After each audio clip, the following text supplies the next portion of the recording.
The under National Rule number 20 law, with regard to reservations of meritorious sports persons ను కూడా consider చేసినారు. అది కూడా కన్సిడర్ చేసిన తర్వాతనే అని చెప్తున్నారు. మళ్ళీ సర్దుబాటు అని అంటున్నారు. మరి ఎవరి కోసం సర్దుబాటు చేసినారు?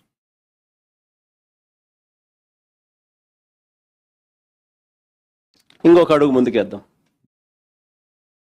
ఇప్పుడు చెప్పబోయేది మరీ ఇంట్రెస్టింగ్ పాయింట్. స్పోర్ట్స్ కోటా అసలు ఇది మామూలు స్కామ్ కాదు. ఈ స్పోర్ట్స్ కోటా కనుక ఇంటే అసలు ఎంటికలు నిలబడతాయి. నా పక్కన దుర్గయ్య ఉన్నాడు.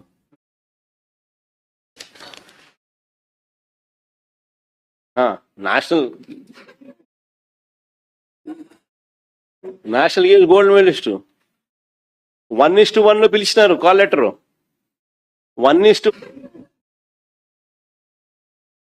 నేషనల్ గేమ్స్ గోల్డ్ మెడలిస్ట్ 1:1 పిలిచినారు. కాల్ లెటర్ 1:1 కాల్ లెటర్ పిలిచినారు. సర్టిఫికేట్లు verified.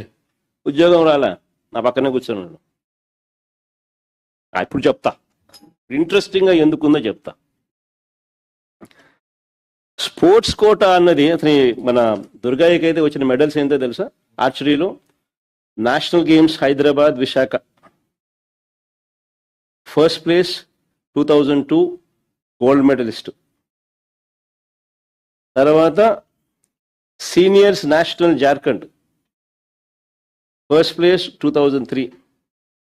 Association of Indian universities Haryana 2011 first place gold. Government of India ఇది యుఎల్ స్పోర్ట్స్ యూత్ స్పోర్ట్స్ కల్కట్టా 3 అంటే ఫస్ట్ ప్లేస్ 3 గోల్డ్ మెడల్స్. ఇలా రకరకాల, ఒక మెడల్ కాదు. అయినా నా పక్కన ఇట్టే కూర్చొని ఉన్నాడు. ఇప్పుడు చెప్తా. స్పోర్ట్స్ కోటా అన్నది ఇంకో పెద్ద స్కామ్.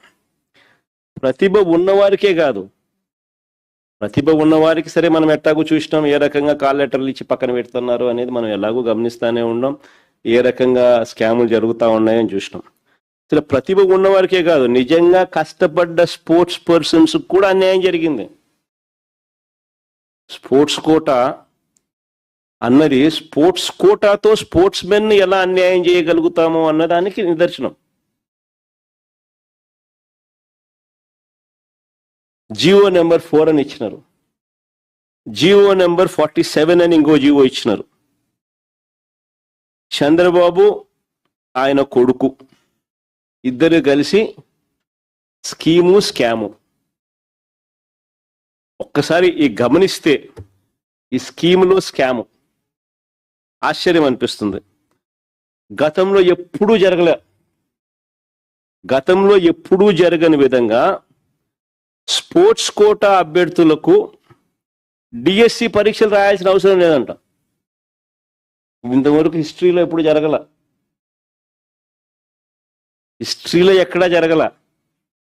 ఇంతకుముందు హిస్టరీ అంతా కూడా ఆంధ్ర రాష్ట్రంలో కానీ ఎక్కడైనా కానీ హిస్టరీ ఏమిటి అని అంటే, ఇంతకుముందు అంతా జియో నెంబర్ 74 ఉండేది. అంటే స్పోర్ట్స్ కోటా అభ్యర్థులు కూడా డిఎస్సి పరీక్షలు రాయాలా, క్వాలిఫై కావాలా.